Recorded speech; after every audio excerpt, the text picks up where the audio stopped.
Good morning, everybody. Great to have you all here. We're just going to give everyone a minute or two to jump in and join. We know that we've got lots and lots and lots of you joining us today, which is fantastic news. So as always, this is our tips and tricks session. We do these at quite a lot of pace. We've got loads to cover today, so we are going to kick off pretty quickly in terms of stuff that we want to talk about. But it is quite broad today. We're going to talk about quite a wide range of topics, from ChatGPT to Copilot. And the reason it's so broad is that we're quite literally, there are hundreds of people that are joining us. So it's fantastic to see that. But we do need to keep it quite broad. So we're also taking a bit of an assumption that a lot of you, AI is fairly new to you. If that isn't the case, then that'll be interesting. And as part of that, there's a new little step in our process that we perhaps haven't seen before, but we're going to ask you to complete a poll this morning. So you might, hopefully, if this works, by the way, you will see a little screen pop up on your web browser in the chat window. And it's just to help us get a bit of a feel for how many of you today are already AI experts, how many of you this is all kind of new to, and that's going to help me understand where to navigate today and how much detail you'd like me to get into.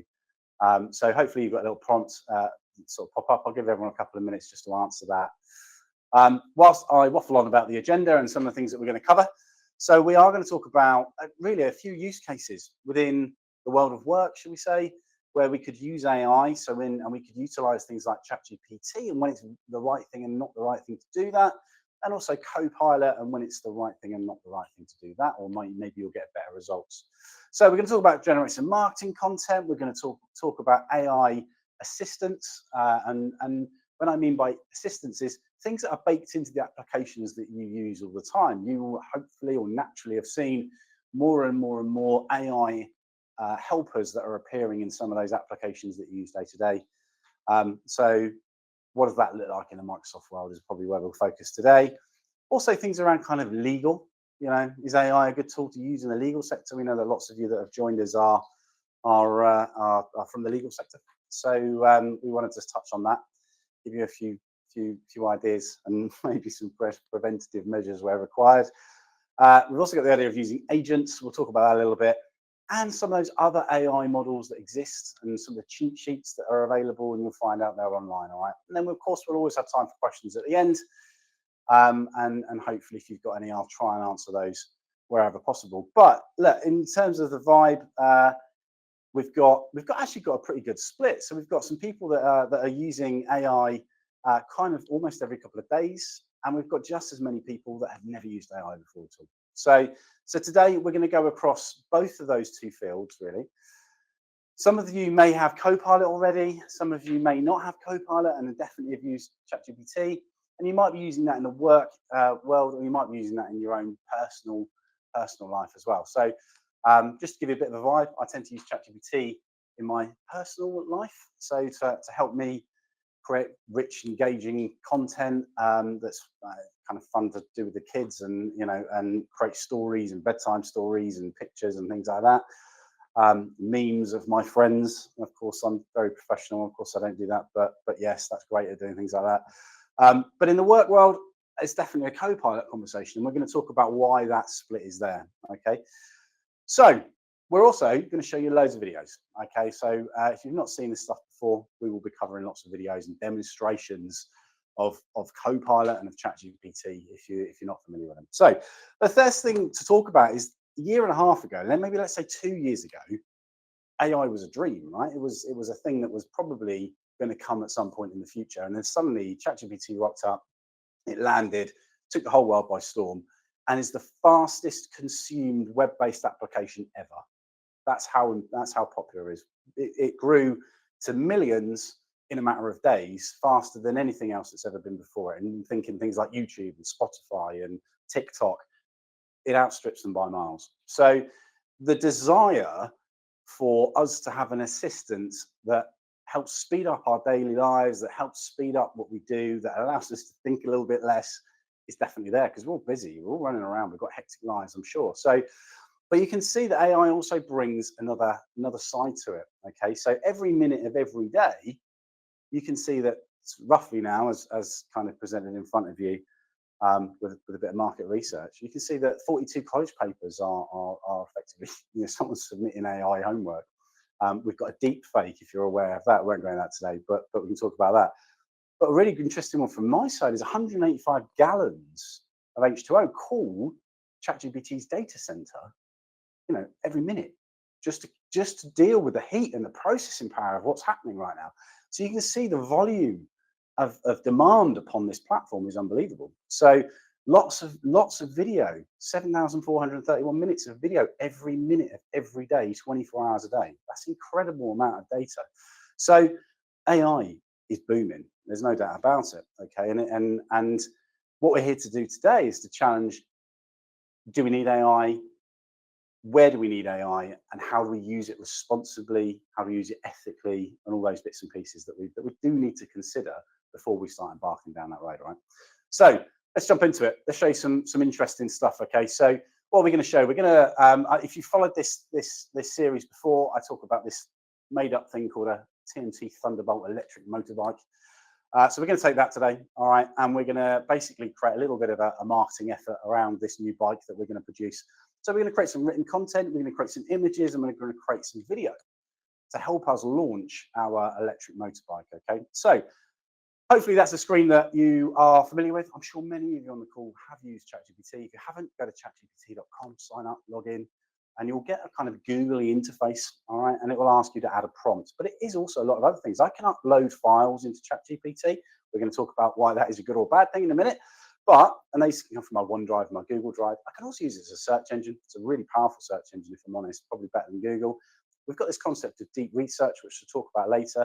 And I can ask ChatGPT to create me images and create this thing called a canvas. Now, if I say canvas, and then I give it a prompt, so we're saying create a marketing copy for a new campaign around the TNT Thunderbolt electric motorbike, it gives me a screen that looks like this. And what's happening here is it's going to go away. It's going to create me this marketing campaign and a load of content that we're going to come out with. And remember there in the middle, key performance highlights, 0 to 60 in just 2.8 seconds. Now, I haven't told you that, have I? There's no information behind this. ChatGPT is just going to make stuff up. And that's really important to remember throughout everything we do. If it doesn't know, ChatGPT just has a guess, all right? And it just creates stuff because it's a creative platform. It's a creative engine. It's there to develop creative language. Unless I prompt it and I tell it not to do that, it's just going to be very creative, right? But what the canvas does is it gives me this area on the right-hand side that's a bit like a Word document, and it allows me to actually go in, copy it and share it and send it to other people. But I can also just start typing in there. So it's like a mini word processor. And I can type more stuff in there. I can move sections around. I can replace words. So let's take storm out and replace it with power. And I'm effectively having like a live, the ChatGPT in this scenario is helping me author this content or this copy. But what I can also say is, right, I'm happy with what I've got on the right-hand side now. And I can go back over to the left-hand side and I can say, actually, next step, I've got my copy, but can you create me some social media posts that I can then go and copy and post out onto various social media platforms where I advertise? So I'm going to say, can you create some social media posts? But I don't particularly like emojis and bits and pieces. I'm probably a bit too old for it nowadays. So I'm saying, look, avoid using emojis. So it won't come out with a load of emojis. And there we go. So it's created me a bit of content. It's even put hashtags and bits and pieces in there, things that it feels are probably relevant to the content it's created. But you can see that I've had very little involvement in this. So it's incredibly powerful. And that lack of involvement is great for my time. But there are some questions over how good is that and how accurate is that? In my personal life, it doesn't really matter, does it? But in the work world, would I just copy and paste that and stick it out on social media? Probably not. I'd probably want a human to come in, look at that, check it, make sure that it's accurate and it makes sense. So brilliant at making copy, fantastic at words. It is known as a large language model. Okay, it is fantastic at writing language, not just the English language, but any language within reason. It's brilliant at putting that together and creating really rich, engaging, and an understanding of what you're trying to get out of it. The second thing that it can do really well is create pictures. All right, so let's do the same thing here. Now, there are lots of models within ChatGPT. If you click the little sidebar, you'll see there's a few there, like Sora and DALL-E and Math Solver. I'm going to choose DALL-E. They are baking DALL-E into the proper full ChatGPT thing, so you don't need to go to DALL-E anymore. for those of you into art, Dali, obviously Salvador Dali, it's going to create pictures for you. So, but I'm going to say, create an image of a man riding the TNT Thunderbolt motorbike. Okay, no problem at all. It says, yeah, I can do that. But wait, I want to give you a really good result. So I'm going to ask you a few more questions just to make sure I get kind of the best result of what you've got. So it's saying, well, what does the man look like and what style of setting you're imagining? Now I could give it a really rich description there, but for the sake of time, I've been really brief here. I said, look, purple bike, neon lights, man in a leather jacket. All right. So I could give it a lot more than that. I could say blonde haired man, whatever it looks like, needs to be wearing a helmet, hopefully, all that stuff. Okay.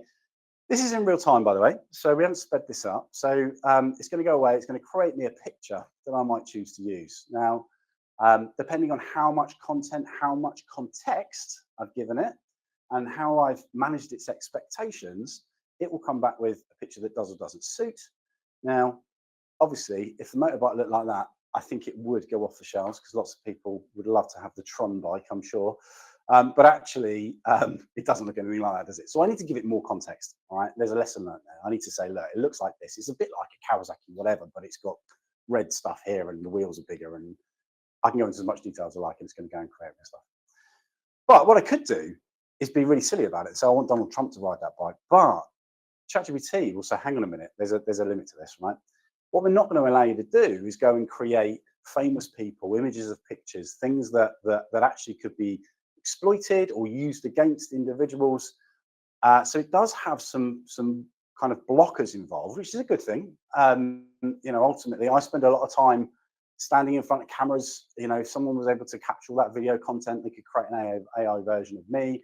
They could take my voice, which is another real concern, and they could get my voice to say whatever I like. So there are some real risks here. So actually, the fact that these AI tools will stop you being able to create likenesses of people are very, very powerful, but they're not perfect.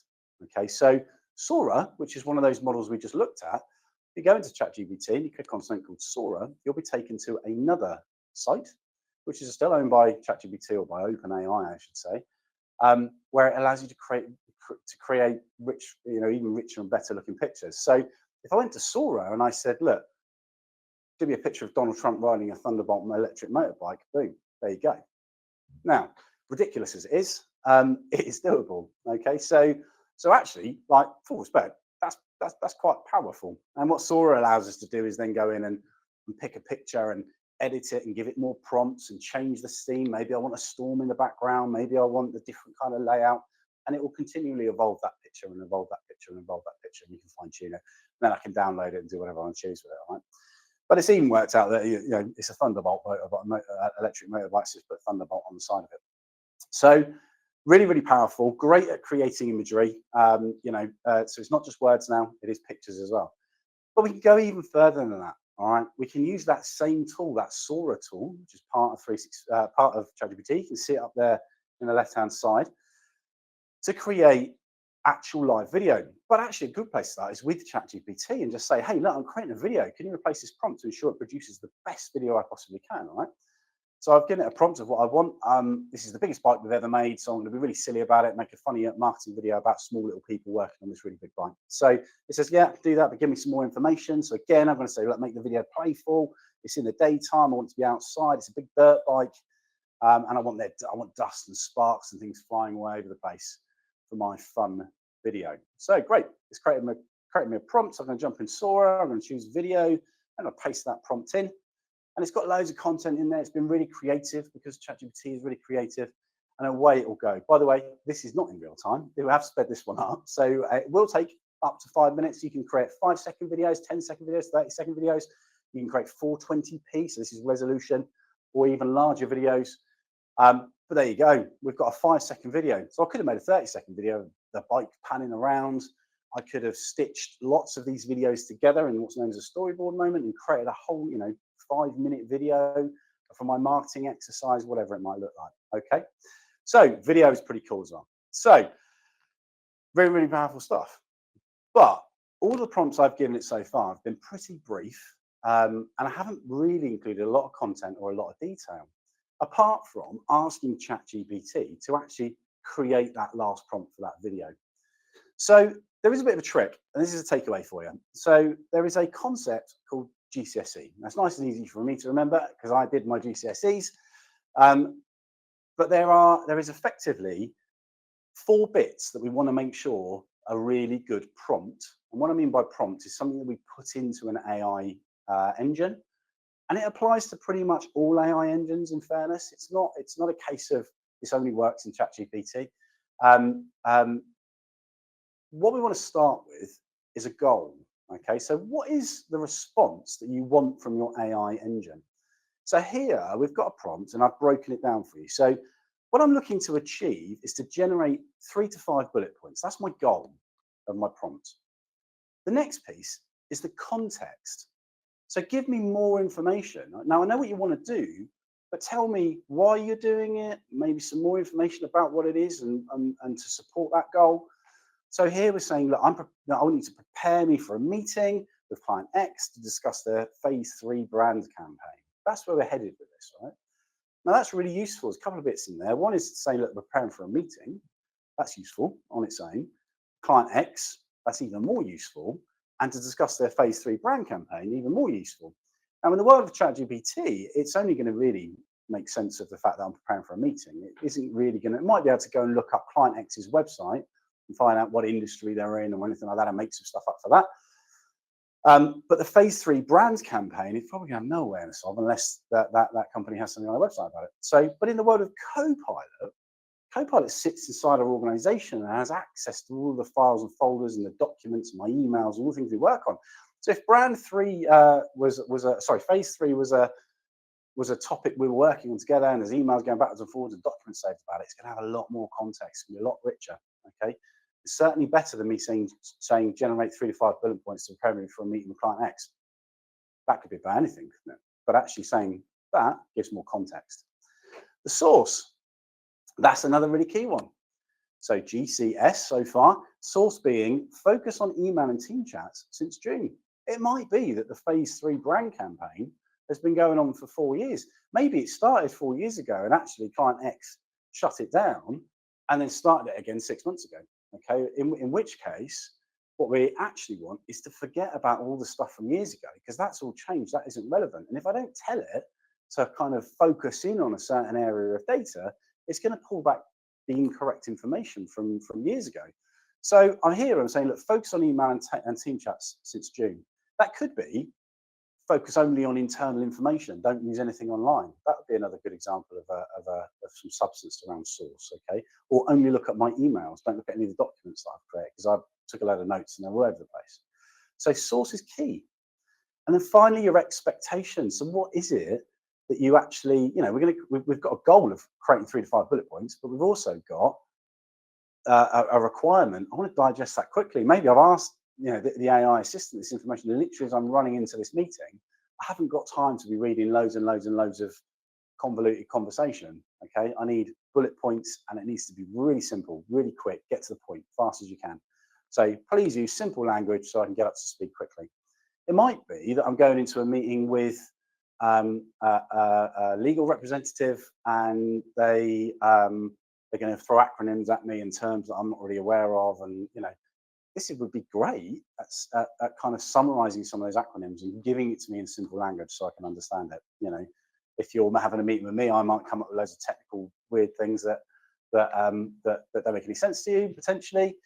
In which case, Copilot or ChatGPT may be able to break some of these technologies down and put it across more simply, which is really useful actually.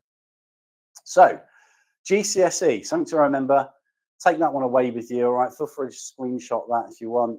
But to get the best out of any AI engine, try and get a goal, get some context, add source, and manage its expectations around what you're looking to achieve. All right.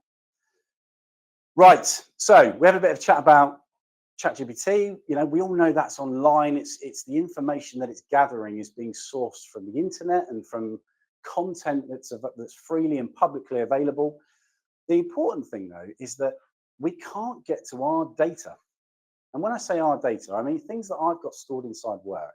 And why is that? Well, that's because we don't really want our private data out there on the internet. If it was, then of course it would get scanned by ChatGPT. But what we want to make sure is that actually we're keeping that stuff private. It should be security and the ability to stop that from being out there. At least I hope it is. But you will find that wherever you start to work, there's a big drive today towards something called SaaS-based products. Right? These are websites that you log into, so Salesforce and HubSpot and various other tools that you might use online. And you'll start to see in there over time, you'll start to see these AI assistants popping up. Okay, and this is a tool to help you speed up, because everyone wants to get on this bandwagon. Everyone kind of is excited about what it could achieve, and this race to have the shiniest, newest features. And of course, this is a great one for lots of these SaaS providers. There are a few things I just want to call out. One is that if you see that appear, absolutely go and check your T's and C's, because if these things are really, really good, the chances are all AI models need to be trained on something. And it may well be that your T's and C's have just switched behind the scenes without you realizing. You received an email saying, hey, we've updated our T's and C's, and you didn't really allude to it. If you look at those T's and C's now, you may well find that within there, that it's now a clause in there saying that we will use your data to train our model. And if that is the case, you probably need to make a decision as to whether you're happy with that or not. So to be aware of that. But secondly, it's everywhere. It's being rammed down your throat. Whether you like it or not, AI is coming to the applications near you. Now, we're going to focus a little bit today on some of the Microsoft AI assistants, all right? And we're going to focus specifically on the Microsoft 365 Copilot. There are loads of Copilots in 365. There is a security Copilot, a finance Copilot. There is a customer service Copilot. All these things have slightly different requirements, but the most general widespread one is something called the Microsoft 365 Copilot, and that is baked into things like Word and Excel and PowerPoint. So let's show you a few examples of how that works. So here I am. I've logged into Office 365 online. I've got Copilot in front of me, right? You may have seen that already. And you'll see at the top there, we've got work and web. And these are two differences. So when I start to create content in here, I can ask it to do something for me within my environment. And you can see I selected work at the top, and I said, look, create a project brief to define the objective, integrating smart technology into the next generation of our bikes. Brilliant, no worries at all. And a load of other waffle, which I feel free to read. So because it's set to work rather than web, it's able to go and look at all the documents and the information that we have within our system.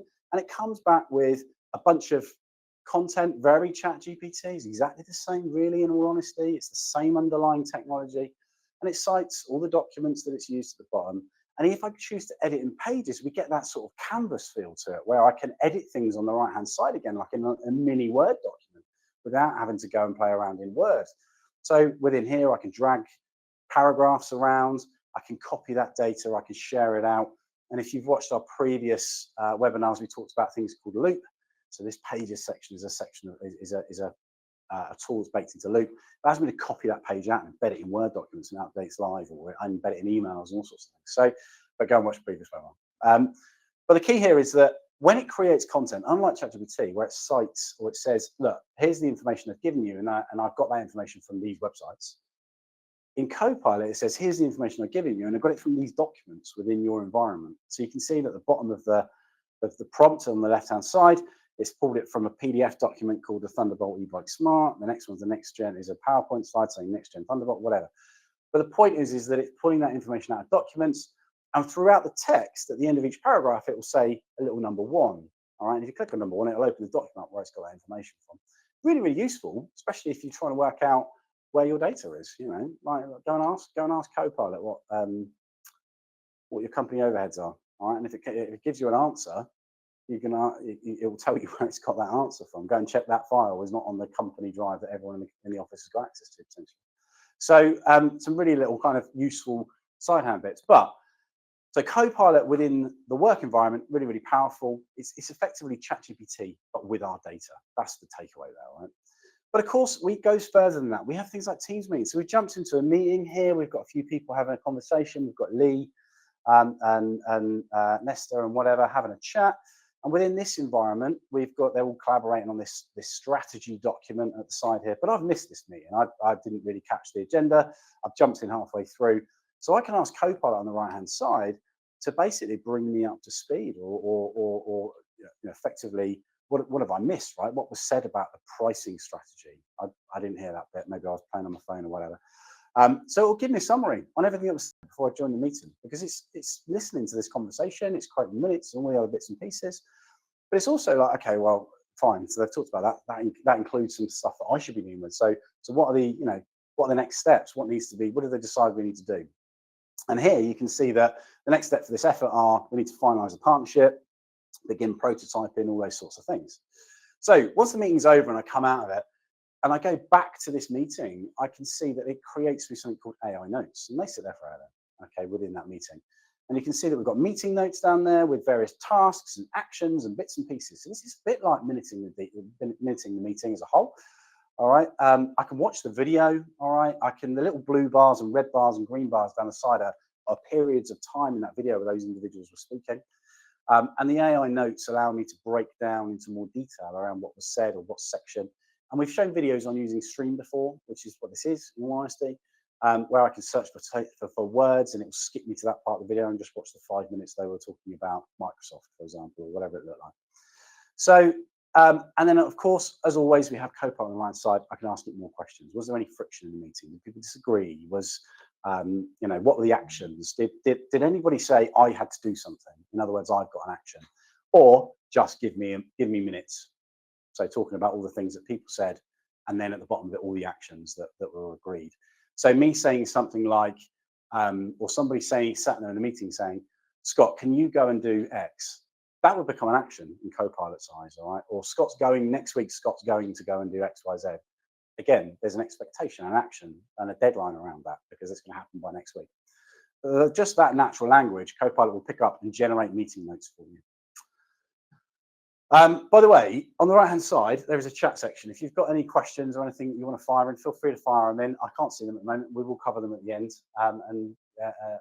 But stick them in there whilst we're going through this, because I appreciate we're going through quite a bit quite quickly. Right, next piece, Excel. So how does Copilot work in Excel? Really, really great tool. You might not be an Excel wizard, all right? You know that there's these things called formulas and sums and ifs and counts and all that sort of stuff. You have no idea how to use it. But let's say we've got this document here. We have a bunch of our competitors down the side with the price of their bikes and what our bike looks like. I've got an action off my meeting. I need to go and kind of work out maybe the difference between two of those numbers. So we're going to add a column showing the revenue gained between the average e-bike price and the smart e-bike price in US dollars. Now, what this allows us to do is actually say, look, if you want to go and do that yourself, here's the formula. Go and copy and paste that into a cell, drag it all down. That would work. But if I don't know how to do that, I'm not confident enough that I can just go and insert column. So I'll hover over insert column. It's just going to throw that in my Excel spreadsheet. Job done. I don't actually need to know how to use Excel in this scenario. I'm just going to talk to Excel in a natural way and allow it to throw that information in there for me. I can even then afterwards say that give me some stats or give me some insights, I refer to it, around the data that's in this particular sheet. And it's created me a chart there, and I can drag. You can see there's a button at the bottom that says add to a new sheet. I could take that chart and put it into a whole new sheet if I wanted to. So Copilot's brilliant in that sense. You don't have to do pivot tables. Just ask it just tell Copilot what you're trying to achieve, and it will go off and do a relatively good job of putting something together for you, okay? And also, just to throw in at this point, if you don't want to sit here typing these massive prompts out, if we apply that GCSE to every single prompt we do, there's an argument to say you're probably writing a prompt as long as a paragraph of text that you want to actually get out of it. It's easier to speak sometimes. You'll see down there in the bottom right corner where the prompting is a little microphone symbol. Just click on that and speak to it. Okay, so and tell it what you're trying to achieve, and it will enter that in as a prompt. So sometimes that's easier. Okay, let's have a look at Word quickly. So we've got Word here. All right, when I open up a Word document with Copilot, it will bring you up a little prompt. Okay, and it will say, okay, well, what are you trying to write? So in this scenario, we want to create a snapshot summary of the strategy for implementing smart tech into the Thunderbolt. And then we were working on that document in that meeting. That was the document. When I do a type /, it will give me the ability to select content from elsewhere inside the 365 environment. So I'm saying specifically look at that document and give me a summary, right? Maybe I can't read all of it. I haven't got time. I just need to get up to speed quickly. It will give me all of it. Now it's going to give me a massive document back. But notice something here, right? It's now pulled in those $600 items, which was the column we just put in the Excel spreadsheet. And the reason it's able to do that is because it knows that that's all related. All right? I didn't tell it specifically to go and look at the Excel spreadsheet, but I did ask it to pull out costs. Now, there were no costs in the strategy document, but there were costs in that Excel spreadsheet. It knows what I'm talking about. It merges the two things together, and it says, well, here's where I've got the information about costs from your spreadsheet, and embeds it all into a single document because it has access to everything that I have access to. That's another key takeaway, right? Is that If you ask Copilot for a prompt, it will only return the information that the person asking the question has access to. So if you're not in the senior management team, then there's no point asking what the salaries of all your colleagues are, for example, or anything like that, because with a bit of luck, you haven't got access to that information. But if you are in the senior management team and you want to ask what the salary of one of your employees are, then with a bit of luck, it will pull it back. Right, let's move to PowerPoint. Little trick here. When you create PowerPoint slides using Copilot, set the theme first. All right, so go into PowerPoint, choose your theme. Maybe you've got like a PowerPoint template branded theme from your organization. If not, go and choose a theme first. The reason for that is it's going to inject information into that theme. It's a little bit harder to inject the information and then go back and kind of retrospectively change all the slides. So here, what we're going to ask this time is within PowerPoint, we're going to go and create a presentation from a file. We've got all these files that we've created. We had that summary document that we just had a moment ago. So I saved that in my OneDrive. Let's say I'm going to go create. It's going to say, well, create from what file? Here's my smart text strategy snapshot, which is the Word doc we just created a second ago. I'm going to hit go, bang, done. PowerPoint slides sorted. Awesome news. No problem at all. What it's going to do there is going to give me a slide for each section of that Word document I've got. It's going to pull out some of the key information, the key titles, bits and pieces. I might not be happy with the design. I might have to do a bit more around that. It's probably a little bit chaotic. Maybe I want to organize it a little bit better. So you can use some kind of structured prompts that exist within there. If I didn't right click on it and I left clicked on it, I can organize this presentation. So, and it will kind of put it into groupings. So if you're an Excel expert, you'll understand what that bit means. But it allows me to break my slides into manageable chunks. Okay, so fantastic. So I've got a cool PowerPoint slide there that I can just step through and change. And of course, I can go in there and ask it to change images and change pictures. I can use the design ideas to completely change the layout if required. But ultimately, Copilot is there. I can ask it to do lots of other things with that PowerPoint deck once it's created and tweak things and add a slide in here. We'll talk about this a bit more in a bit more content. So the key that to take away, sorry, is at the bottom. If you use speaker notes, this is the little section underneath the slide. You can just about see it on my screen here where it says this slide provides a snapshot summary of the smart technology integration. The speaker notes, it will create you a slide deck, then it will take the content from the file that you've pulled in and it will give you some speaker notes, things to talk through on that slide deck. So it will use the content, not just to create the slide, but also the thing that you should probably talk about when you're hovering on that slide deck. So we're getting there, all right? And I apologize if we're going quick. I understand that we're going at pace. We've got loads to do. We are recording this. You'll be able to watch this back on demand at a later point. Marketing team will send you a link to go and watch it. So don't worry if you're not keeping up completely. You'll be able to go and slow this down and look at it later on. So let's have a look at Outlook. So we've got an email here. So I'm going to send an email out to all my colleagues saying, look, we had a meeting. This is what was agreed, perhaps. You know, we had that meeting that we saw a moment ago where various conversations were happening. Maybe I just need to go back to everybody. I don't want to write a whole email. I haven't got time for that. You know. So draft an email, letting the team know that the executive meeting went great and that they've agreed its value incorporating, etc., etc. Right, brilliant. It's written me a nice long email. I suggest you read it, obviously, before you send it. We'll come on to that in a minute. But you can see at the bottom, it's kind of signing off as Deborah, which really enough is the account we're logged in here. But brilliant. It's created me a lovely email. And I can go in there and type it / again, and I can add a file, and maybe I'm going to add in that PowerPoint deck that I just created a moment ago. Okay. Once I'm happy, I can go, brilliant, I'm happy. Let's send it off and send it off to the rest of my colleagues. So you can see how powerful. We've got a few more examples to show you in a minute about some other bits. You can see how quickly that within about 5 minutes, I had a summary, I created a PowerPoint deck, I had a meeting, I kind of caught up my agenda, I sent an email out. Now, obviously, I'm exaggerating this. There's going to be more time and attention used by you to do this, and I'm not foolish enough to think that this is just going to, allow everybody to get hours and hours and hours of their time back. But it certainly is going to get hours of your time back. Writing a big email like that is actually really useful. And what I say to everybody is that these tools are great as starters for 10. They're probably not going to hit the mark straight away. Certainly not today. Who knows in the future? But at the moment, it's a great place for me to go, yeah, actually, we did talk about it. Oh, crikey, I forgot. In that meeting, we spoke about that thing. Well, this isn't going to forget that. It's going to put it in your email, and you're going to go, oh, yeah, I need to put some, oh, it's got completely the wrong idea, but I do need to adjust that and change that particular paragraph. So it's great at creating a start for 10. You then go in, modify, edit, and tweak because it doesn't forget. All right, really, really useful.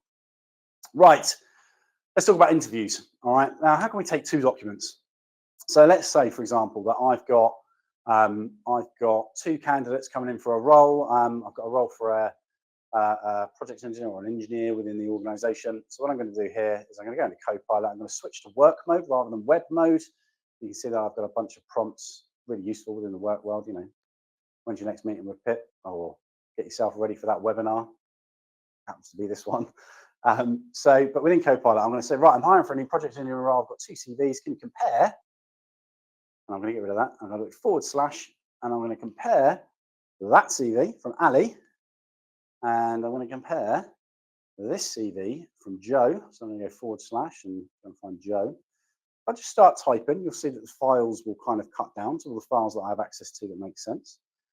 And maybe spell it correctly. Doesn't matter if you don't particularly, but you can see that I've formulated a little prompt. Okay, give me an idea of the strengths and weaknesses of these two individuals based on their CV.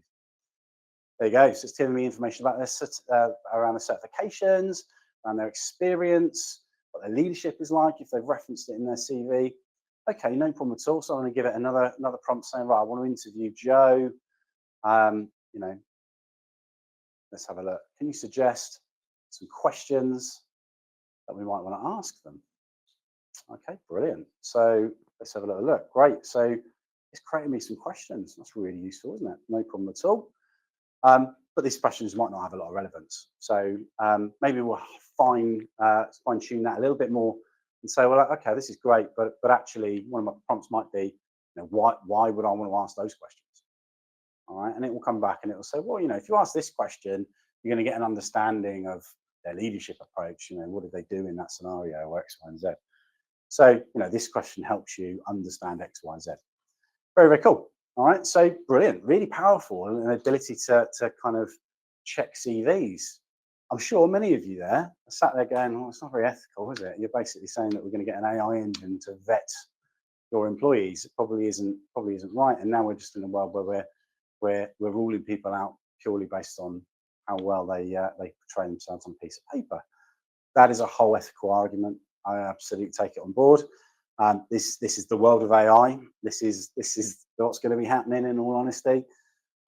So the world needs to move and catch up with this, okay, to some degree. But there is a much, much bigger concern with everything that I've just done.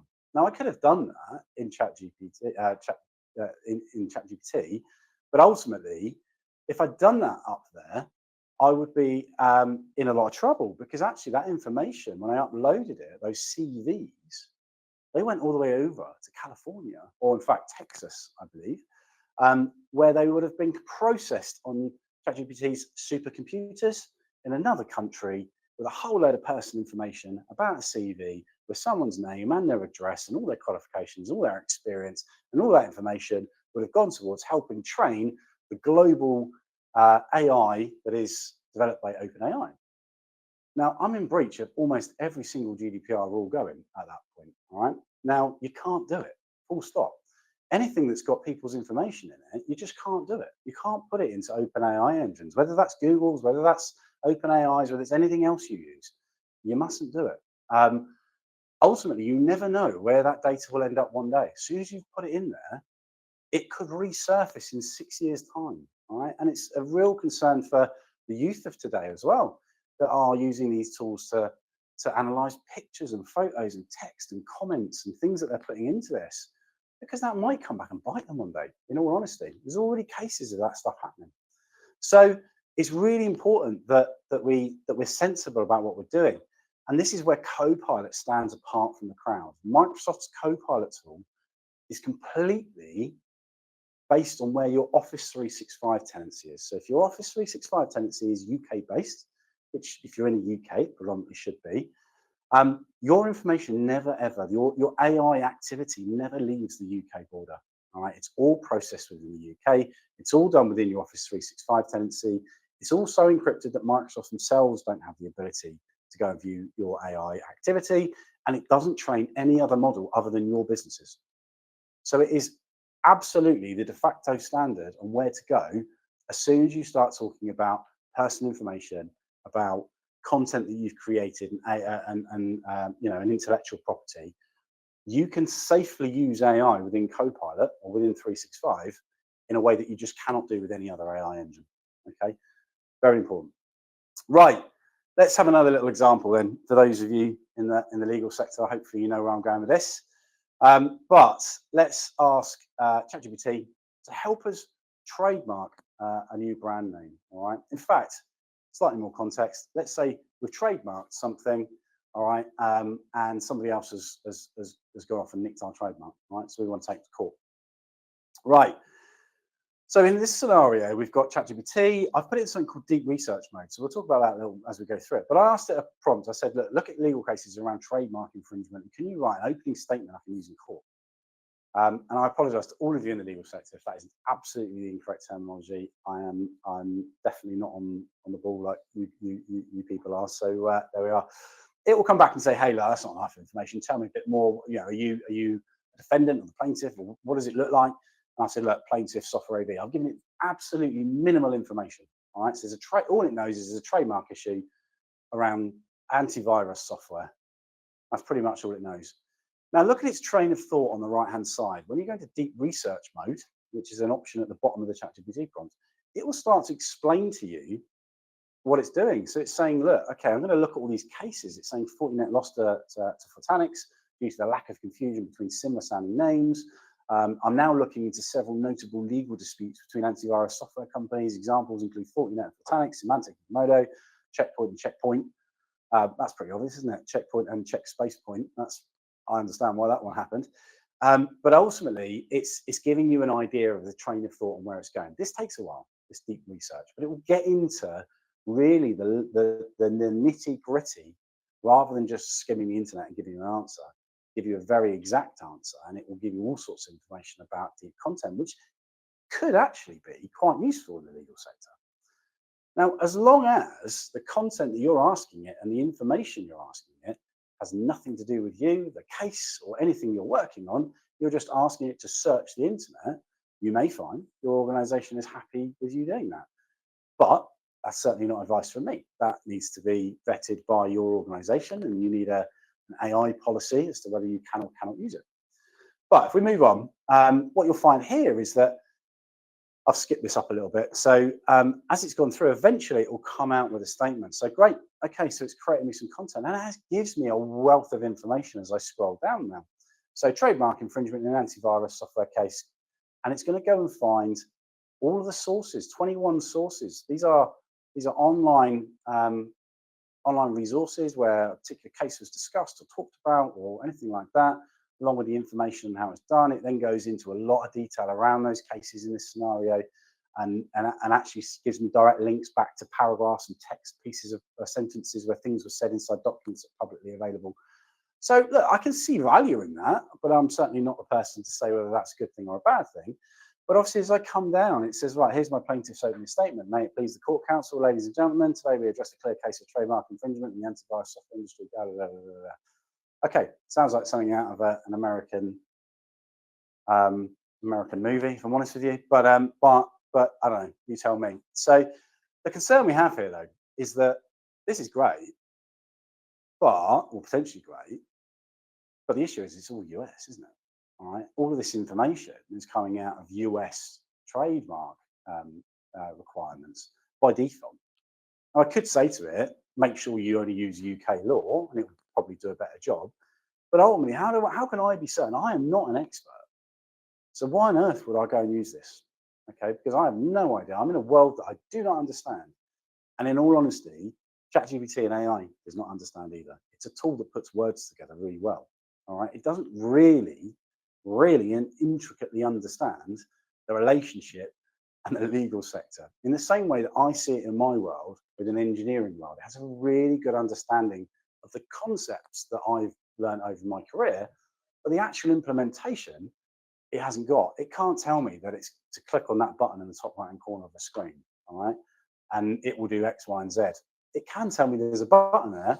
9 out of 10 times you go there and the button isn't there anyway. So it will make stuff up when it doesn't know. And that's such a massive risky thing to do in certain industries that you just wouldn't want to do it. So bear that in mind. The big risk is when you end up, certainly in the legal sector, is you end up here. All right. This is a year or two ago where a lawyer, I think it's quite publicly well known, but a lawyer actually kind of went to court with some information, and ChatGPT had made a load of cases up. Basically, it was referencing things and decisions that were made in other cases and evidencing that, and ultimately none of it was true. So he ended up in a world of pain. So just proves really that you can't rely on AI in certain areas. Okay, it's great at start for 10. It's great at pulling together a bit of marketing material that you then vet, and there's a human involved that checks this stuff. But you cannot get away from industry experts that are experts in their field. Okay, that actually understands how this stuff is put together. It's not worth even trying to go down an AI road for certain things. All right? If those experts use AI to make their life better, then at least they're educated enough to know where they can and can't use it. And that's really, really key. So let's challenge this. When to use AI?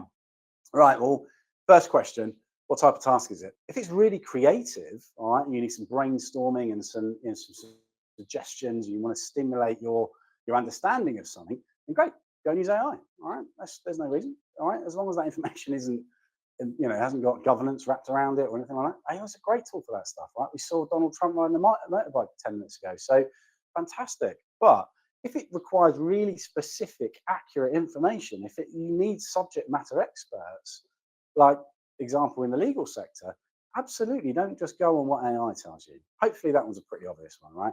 What type of information does this task need?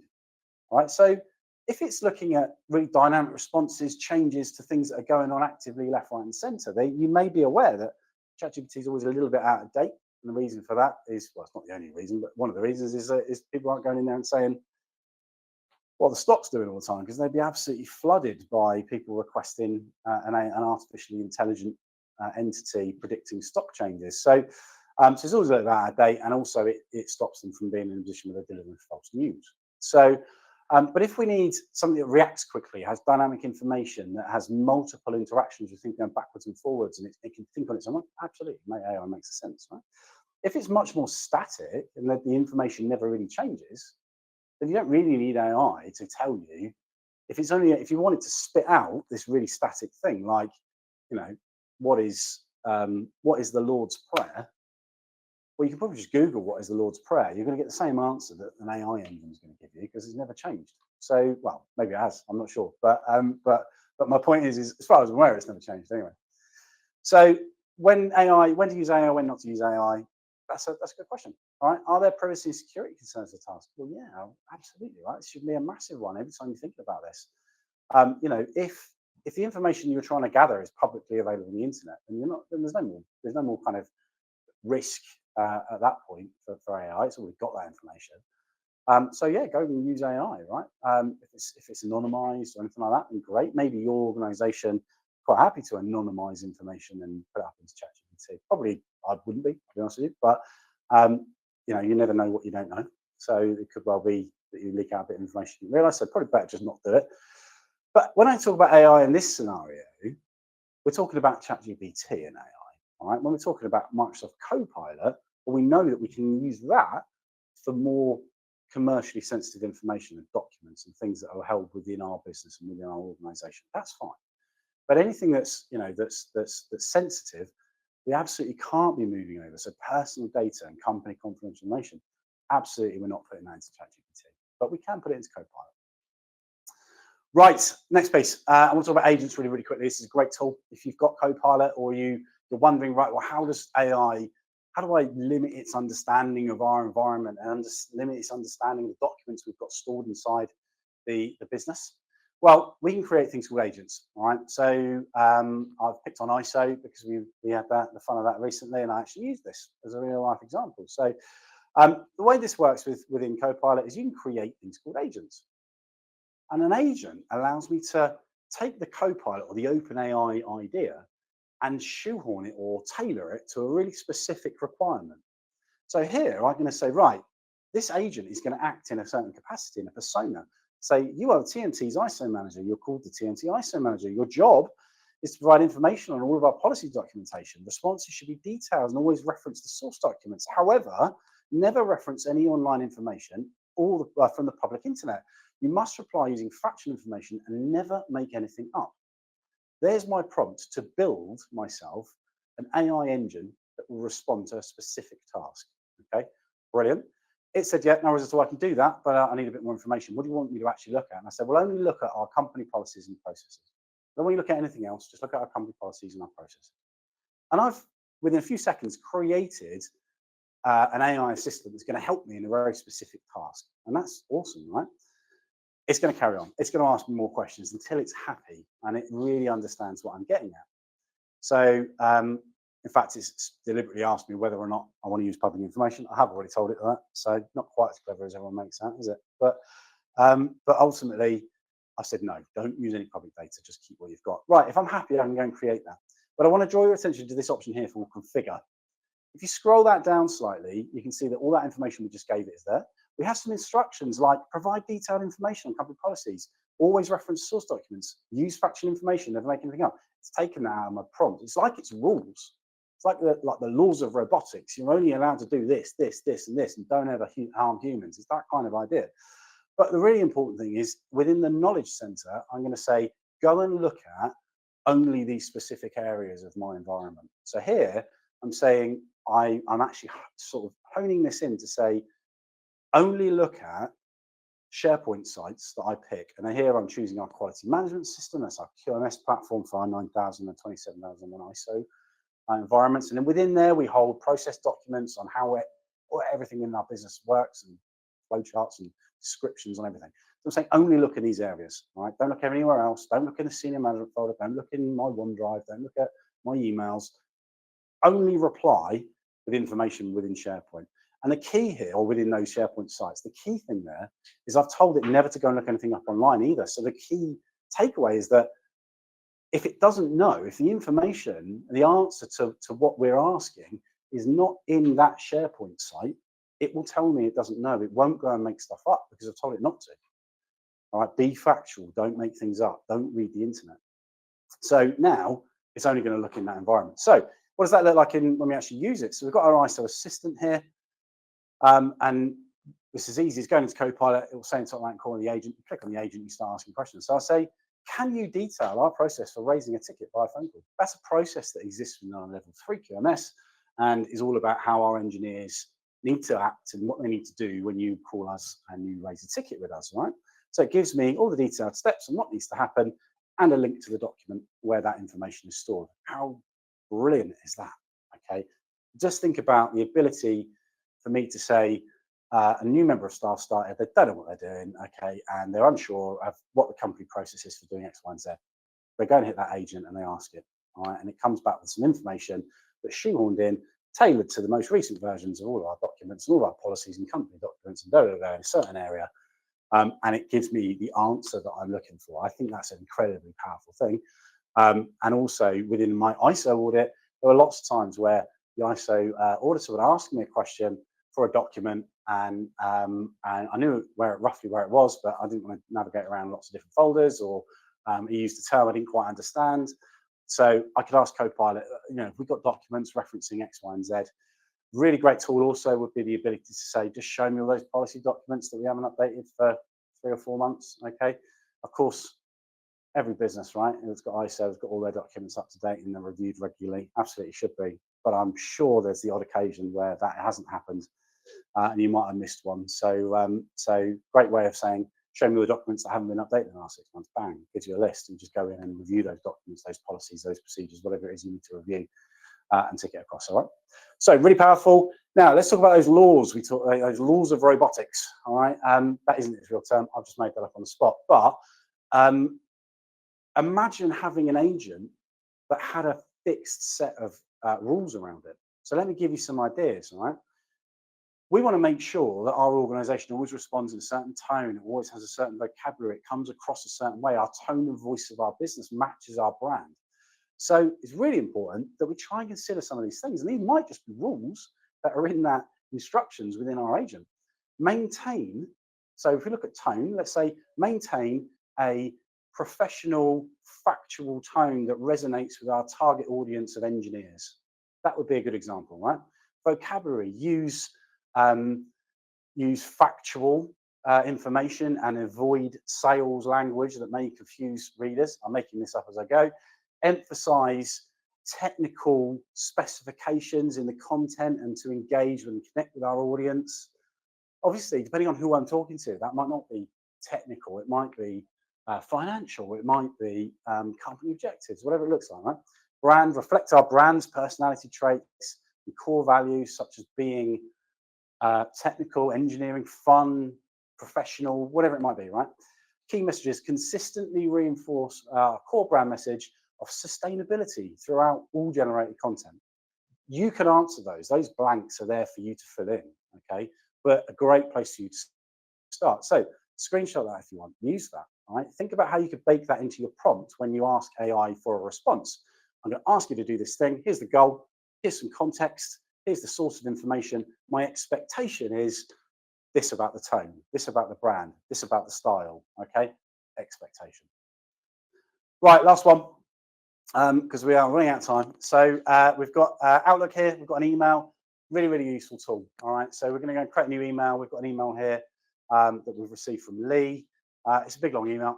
I don't wanna read all of that, all right? I'm gonna summarize it. So I can go at the top and just click summarize this, all right? And it says, right, brilliant, no worries at all. Basically, this person's asked us to do some market analysis. They want us to set up a meeting with the legal consultant team and to prepare something else, all right?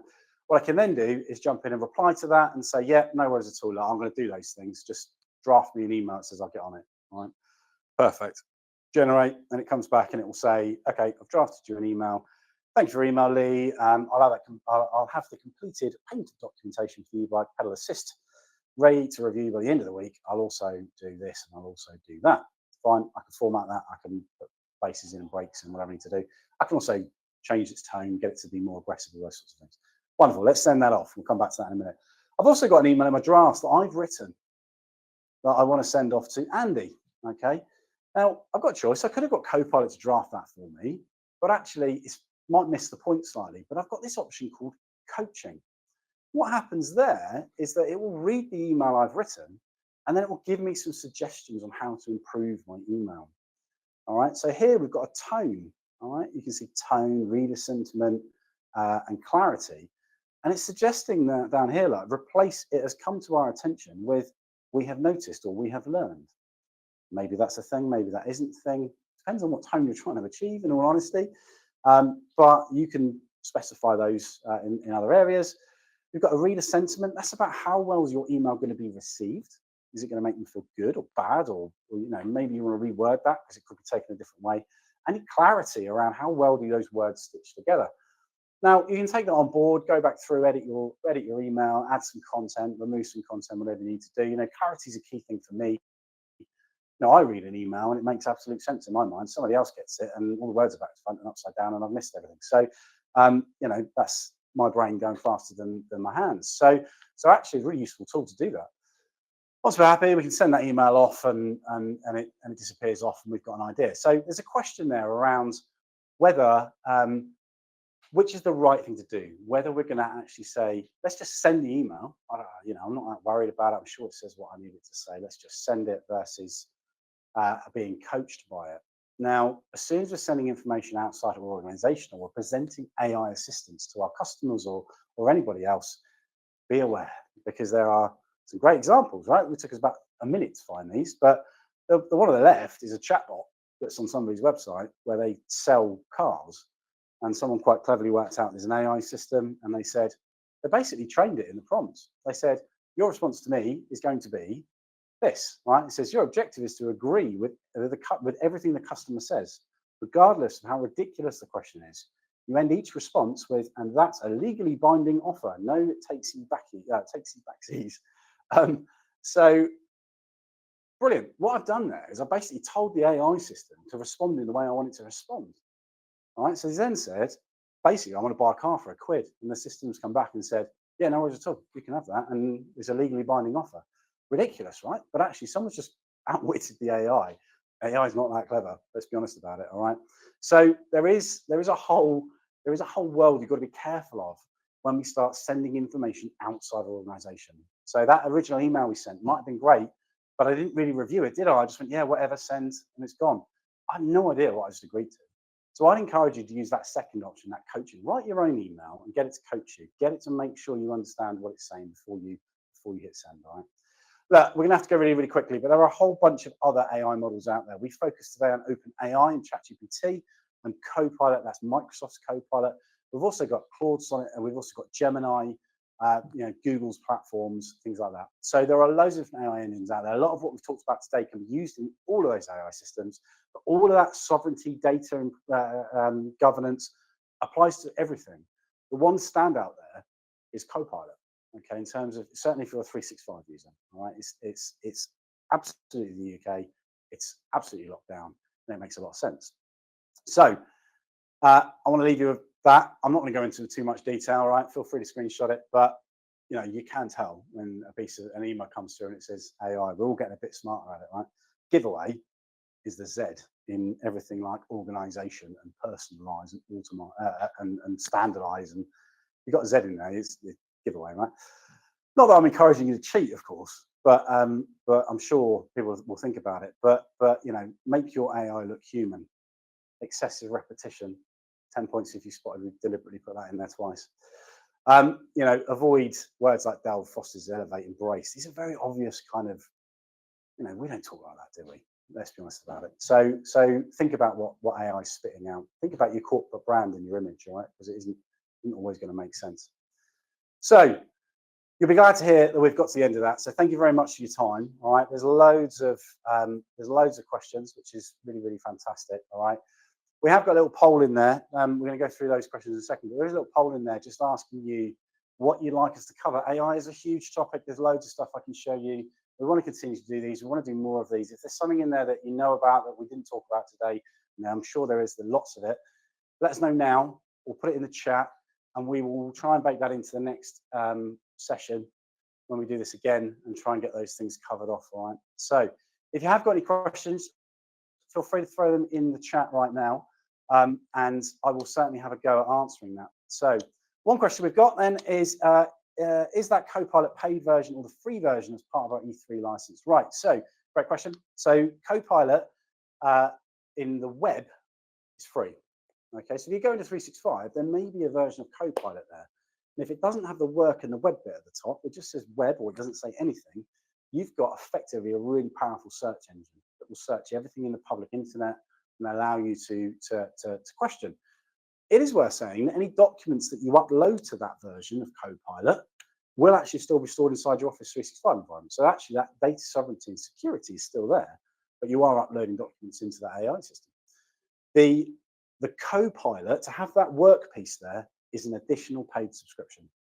Okay, so the answer is you can use part of it for free, but if you want to do all the app integration, the Word and the Excel, all that kind of stuff, you need Copilot for Microsoft 365.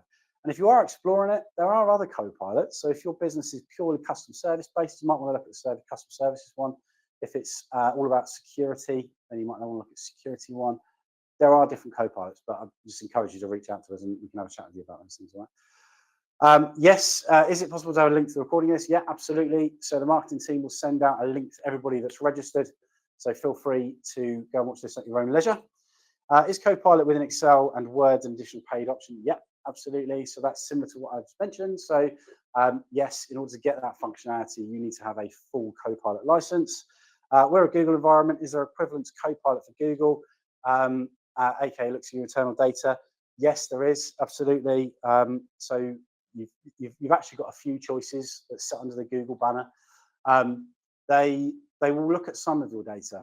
The truth is that it doesn't access everything. Okay, if you wanted to have a chat about that, again, reach out to us. We're happy to go into some of that. All right, but it's similar to saying, what about iOS? We've got the AI revolution that's about to happen in the Apple world. Again, it will have the ability to look at all your Apple data.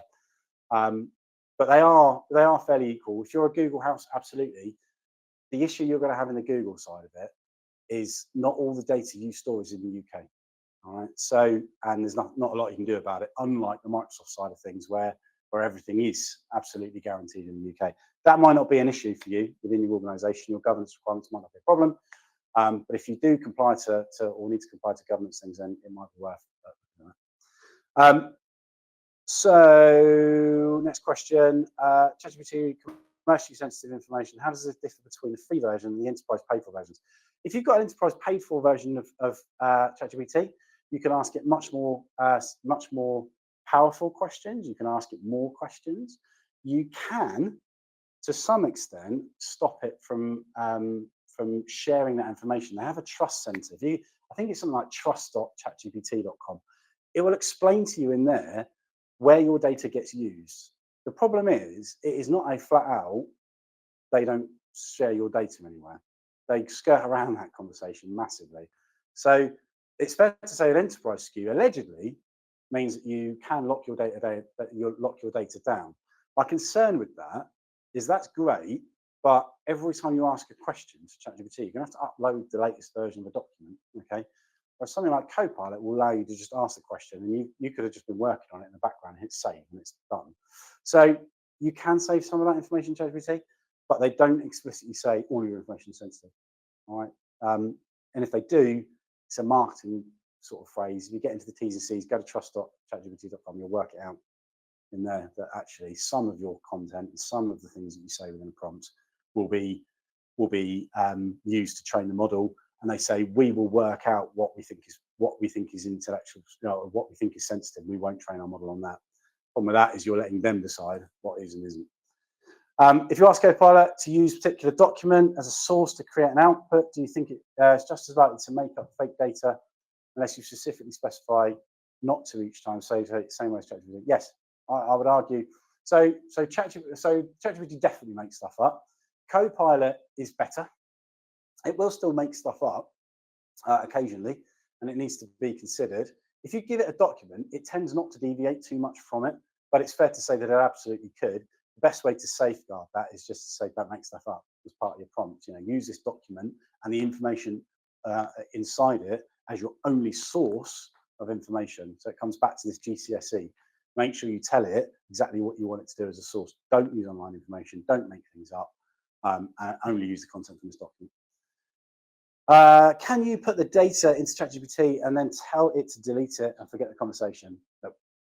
So you can tell it to forget the conversation, but once the data is in ChatGPT, it's in ChatGPT. Deleting a conversation does not remove it from their servers. All right, it stays on there forever.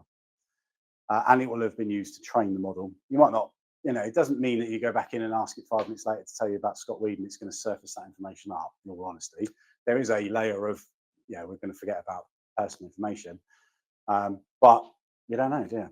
So do you recommend the use of AI tools to take notes of meetings? Is there a version of this in Copilot to keep the info within the organization? Yeah, absolutely. So within a Teams meeting, if you're using Teams, then yeah, absolutely, you can have Copilot. There is actually an advanced SKU of Teams that allows you just to do AI note taking. It's not Copilot. It's the same technology, but you don't need, all your staff don't need Copilot licenses. You can just buy a better version of Teams for them all, which is cheaper than a whole Copilot license. And then actually it will minute your documents or minute your meetings for you and spit out a load of information. So in answer to your question, yes, absolutely. It is really, really good. It's really, really powerful. It's brilliant for me because generally I sit in meetings, I'm doing 4 or 5 things at the same time. It's great for me to catch up. If I haven't been able to get to a meeting, I can just jump in and say, I'm in a meeting for an hour and a half, but actually there's only 10 minutes that might be relevant to me, let's say, so I can just ask what happened in that 10 minutes. So very, very powerful. Were the Teams meeting notes that were in the middle of the screen part of the stream, Teams Premium or Copilot? Basically, was Copilot only the sidebar or the whole screen? And do you get all of that functionality without Teams Premium? Right, brilliant question. So you've got Stream, which you've all got. Okay, if you've got a 365 account, you've all got Stream. That allows you, if you go into Stream, that allows you to, and you've recorded and transcribed a video or a meeting, that allows you to have a transcript. It will show you all the words, everything that people said, okay? And you can do a search at the top. So I can search the word Microsoft and it will skip me to a certain point in the video. But that's me going into Stream as an application. You've then got Teams Premium, okay? And that gives you some functionality around AI notes, all right? And it allows you to ask some questions, but all of its understanding is completely contained to the content that was discussed inside the meeting. So it'll give you AI notes, it will do some of that stuff, okay? When you get to the world of Copilot, we're actually talking about all of the other content as well. So when I ask it a prompt or I ask it a question, it's going to come back with information from Excel documents and documents we attach to the meeting, or things that are in my email about the meeting. It's got a much wider, broader spectrum of information. So its responses are much richer. But it's fair to say that within reason, that advanced version of Teams will do 80% of what Copilot can do. Right. Oh, crikey, there's lots and lots of questions. Let's see if we can get through it. Have you just added Teams Maestro to a team for note taking? Would you recommend any other? Oh, right. Okay, fine. So there are, yeah, great. So Teams Maestro. So there are lots of third-party apps where you can go out and buy a license and effectively invite this note taker into your systems. You'll join a Teams meeting. There'll be you and the person you're talking to, and then this third thing called AI note taker or something along those lines. What it's doing is recording everything you're saying, and it's doing exactly what you've just seen in Teams. So actually, it depends on the cost. You know, if the cost of Teams Premium and up is more expensive than the AI note taking, you don't need any other functionality, then yeah, no problem at all. What I'd encourage you to look at, and go back to that first piece that I said earlier, which is just check the T's and C's in it and make sure that what you're saying isn't being used to train their hosted AI model on language enhancement and that, you know, and understanding different languages and stuff. You might find your data is being trained, suddenly puts you in breach of GDPR potentially. All right, so sounds scary, might not be, but potentially. So depends what you're talking about. So right, there are lots and lots of questions.